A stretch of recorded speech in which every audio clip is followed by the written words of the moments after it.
research, and then you also have a personal relationship with Coach. I guess just why was it so important for you to find someone who had an emphasis on relationships? Well, I mean, I think we're in a people business, right? You know, I think that the reality of what we do every day is to try to impact young people's lives and you know, give them an opportunity to have great success athletically here. Obviously, they're at a world-class academic institution, but it is about the relationships that we have with our student athletes. And then it's really about the relationships our staff all have together. So it's a people business. It's about relationships with donors and board members and fans. So it's a people business. And if you don't understand the importance of other people, then I think you're missing what you're doing is all about. How much has Tory evolved since your time together at Eastern Michigan? I mean, I know it's been, 5 years maybe, but still a lot could change. 6 years? Yeah, it's been at least 7. Yeah. I was interested. I mean, we've stayed in touch via text over the years, and he's always reached out when something positive has happened or not. And he's just been, you know, and so I was curious to get to see him and meet him again. I will tell you, maybe I don't know that he's changed who he is much, but as his personal, you know, demeanor.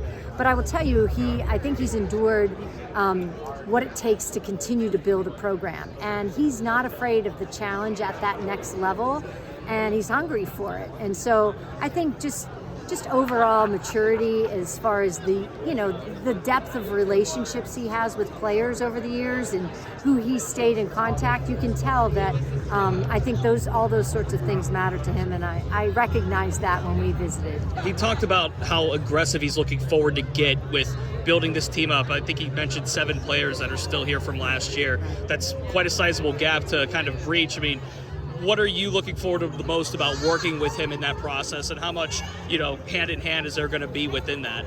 Yeah, I mean, well, he's got to assemble his staff, right? You know, and he's excited about building his staff, and they've got to really hit the road recruiting, and so that's really a part of what he'll do. He brings recruits here. We obviously, our staff, embrace him and get a chance to meet with recruits when they come on campus. But this will be a combination of finding other players in the portal, people who want to come to be at Pitt, who want to make an immediate impact. I mean, there's going to be a chance to play, and then be a part of something that's never been done. Help, and so I think that we'll stay in touch throughout the process, but he'll really be diving into the recruiting world. Go ahead. Okay, you've been building onto this program. So how do you think that this hire helped you build and helped your reputation as AD of the Year? Oh, well, the AD of the Year is more a tribute to the success of our student athletes and coaches that are currently here, and to our team that works so hard together. We do it all together. This really is, in this program, we were really looking for a head coach, someone who had proven that they can do it. And I think that attribute for Tory was very important. And to see what he has been able to build was most impressive. And so that was one of the main factors for our interest. He said you walked around campus this morning. Were you with him? And if you were, what was it like to see him kind of just see everything? Yeah, well, I tell you, he walked around campus during his interview. And the morning after he stayed. Today he just flew in and we drove around campus. But I think that he was, when he told me, he had never been actually on campus at Pitt, and he had no idea how the environment was as engaging as you see. He described it as, this urban vibe, or you can drive down the street or walk down the street and see all this hustle and bustle, grab a coffee, but then go sit on the lawn at the cathedral, and you see students everywhere. You walk into this magnificent academic building that's unlike anything else in the country. And so he just described it as a campus unlike any other place he had ever been. He's been to places where it's, sprawling campuses, buildings, but that's not Pitt. And so Pitt, he described, was incredibly unique and something he felt that he could absolutely recruit to. Heather, you've done a number of coaching hires here at Pitt.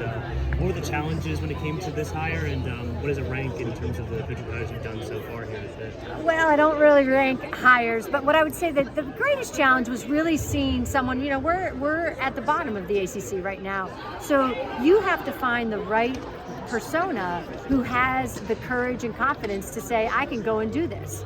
And I'm confident that I can build this program. And so, some people just aren't cut out for a level of competition like that and for that kind of challenge. And Tory certainly is, and certainly confident in his ability. Just curious on the process on how all this kind of came to be. Was it your administration that reached out to him first, or did he kind of reach out? How did that whole kind of get started, and how rapid was that process once contact was initiated? I don't recall specifically, but I think for sure Tory probably reached out and said, hey, I'm interested. But, he was a part of the process. So, we scoured the country. It took time. We went and visited with a lot of different candidates to get a feel. And you've got to always compare and evaluate the process, the candidates. And so it just took some time, and he was a part of the process like the other candidates as well.